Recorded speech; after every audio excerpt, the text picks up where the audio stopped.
So what I'm going to speak today is about climate economics. I was born and raised in a family of crazy scientists. Did they relate today? My mother, she's a chemist. My father is a nuclear physicist. My sister, she's a mathematical engineer. And my dog, he knows a lot about bonds. So I was always interested in human behaviors and what drives them. And money, and the lack of thereof, is a major driver for human behavior.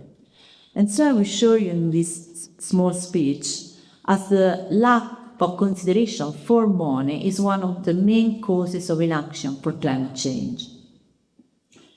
It's 2025, and we all know that the Earth orbits around the Sun, and we all know that if we throw an apple into the air, it will fall down at a speed of 9.81 meters per second. But it was not always like that. Well, Newton and Galileo had a hard time showing that, but now it's well established. Nevertheless, today, temperatures are rising. We have a lot of extreme events. We never experienced so many in humankind history. Heat waves, floods, hurricanes, and still we deny that there is climate change. It's like the story of the frog in the pot. The water heats up slowly, and the frog doesn't even realize that it's dying. And the same applies to us. We don't even see it. But, what we can do? As a first thing, I would like to speak about the causes of climate change. So I want to introduce you to the 4 bandits. So the 4 gases that are responsible for climate change. And they are carbon dioxide, methane, nitrogen dioxide, and fluorinated gases. Not all gases are the same. These are particularly special because of their molecular composition. They are made of 2 different atoms, and this composition allows them to trap heat and release in the atmosphere. So that's why we call them greenhouse gases. But scientists, to make things simpler, refer to them as CO2 equivalent. So from now on, when I speak about CO2 equivalent, in practice I'm referring to these 4 bandits. So what we should do to stop climate change, we need to cut all the emissions to 0. And this is something very complex to do clearly. Also because everything we do, the way we move, the way we fly, all the objects around us are made producing emissions. And how many emissions are we speaking about? 50 billion tons of CO2 equivalent per year. And clearly we start wondering about where do these emissions come from? And in reality, if we look at the pie chart of the emission sources of CO2 equivalent in the world, we can see that the main source of emission is industrial production for 31%. Secondly, we got energy production. Thirdly, we got agriculture and farming, and fourth, we got transportation, and finally, we got heat air conditioning. But why are we polluting so much? So why we are emitting 50 billion tons? Well, the reason is that if we emit these tons of CO2 equivalent in the air, nobody is paying for that. So it's actually free. So in economics, we would say that we fail to internalize their social costs into the price market. It's like smoking, really. We know that smoking is associated with health issues, but health doesn't have a market price. So what we did as economists, we taxed cigarettes. We increased their price, and we banned them, from public places. And the consequences is that people and businesses decrease the use of cigarettes, so they avoid advertising and so forth. Although many of us still smoke, but economics can be a solution to that. So let's speak about the first source of global CO2 emission. Let's speak about industrial production. How can we, using economics, cut down emission from industrial production? Well, we are actually doing that. The good thing is that European Union is at the frontier for the fight of climate change, because in the European Union we have something called emission trading scheme. Emission trading scheme applies to all the industrial production that are, for example, cement, steel, plastic production. So in practice, imagine that you have two industrial plants, plant A and plant B. So in the first year, plant A and plant B can emit 5 tons of CO2 equivalent. But in the second year, and here is the catch, they are only allowed to emit 4 tons. So industrial plant A decided to invest in a greener technology, and they successfully cut down its emission to 3 tons of emission per year. But plant B is not able to cut down the emission because it doesn't invest in a greener technology. So plant B either buy the spare capacity from plant A or exit from the market.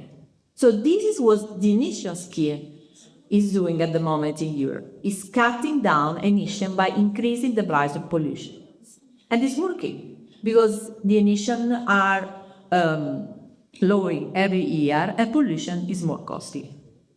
So this is how we can apply economics to industrial production, which is the main source of CO2 equivalent emission every day. But now let's speak about the second sector. Let's speak about energy production. What is the price today of producing 1 kilowatt, which is the measure for electricity, from different types of sources? Well, the good news is that producing 1 kilowatt using solar energy costs only between 3 and 6 cents. Producing 1 kilowatt from offshore or onshore winds costs between 6 and 23 cents. Clearly, offshore means it's more expensive because of the installation of the turbines. And producing energy from coal, well, it's not so cheap. Because actually, if we use carbon capture, which is a strategy to reduce the emission of CO2, the cost is 23 cents per kilowatt. If we don't use carbon capture, this is something that mostly occurs in developing countries where there is no regulation about that, it costs around 6-10 cents per kilowatt.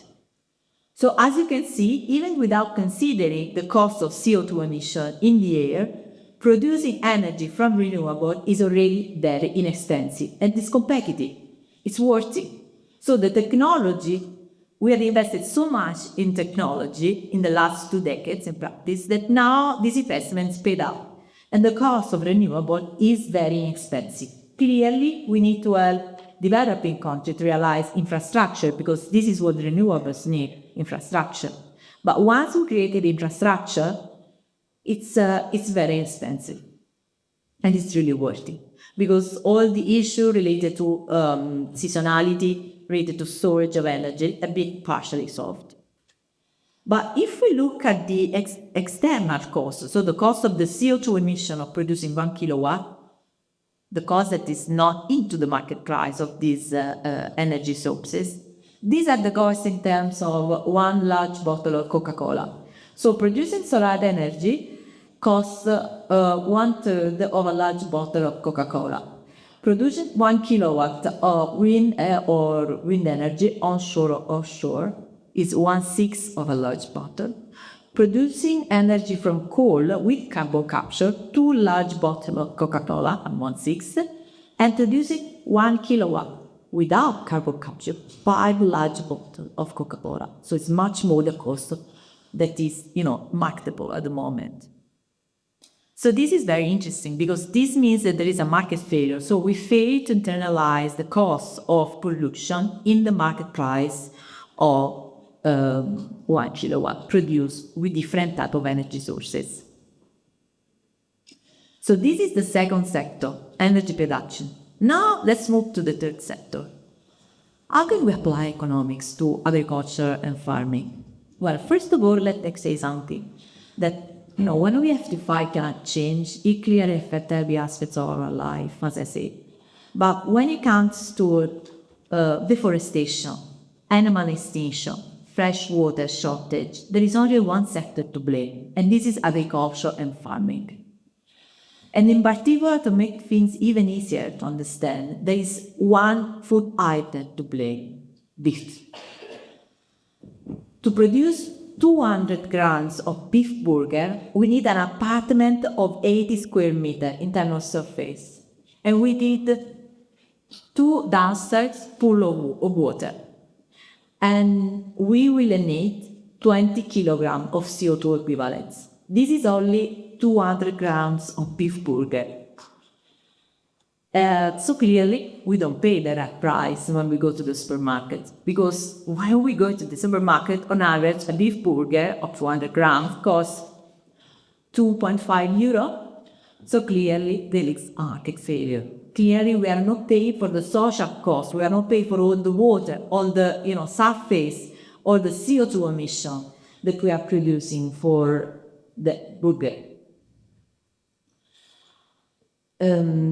Now there should be a video of me with a buffalo calf. It was very funny. While I was filming there, I was with my children. They are twins and they are just 3-year-olds, and they love the buffalo calf, clearly. And while I was looking at them, I was thinking, what's left for them? How is their future going to look like? And I was thinking, what are the things that really matter to me, that I enjoy the most during my life? And you really start thinking about summer, the starry summer nights, you go out with friends and there's that nice fresh breeze brushing on your skin, or, you are going to the beach and, there's that fresh seawater that is a relief from the sun heat. Or you think about you think about the snow. You think about, the fresh old air that snows in your nose while you are skiing down the slow salt flats. But now, all these moments are rare. Summer in Naples is unbelievable. It's boiling. We are not dining outside anymore. We hide inside with air conditioning. Snow is rare. Glaciers are melting. And so these nice memories, how it's going to be for my children. But as I say, through individual sacrifice and mainly to, concrete political action, we can change things. Because we need to vote for parties that support real green policies. We need to be informed. We need to protest. As you can kind with that incredible things. We almost eradicated polio. HIV/AIDS in the 1990s was, one of the greatest challenges ever, and now it's manageable that condition. Now we can drive long distances with electric car. At the moment, clearly besides war, but climate change is our biggest challenge. And as I show you, economics is not an enemy, but it's actually an hope, because it offers workable solution, I believe. Thank you very much.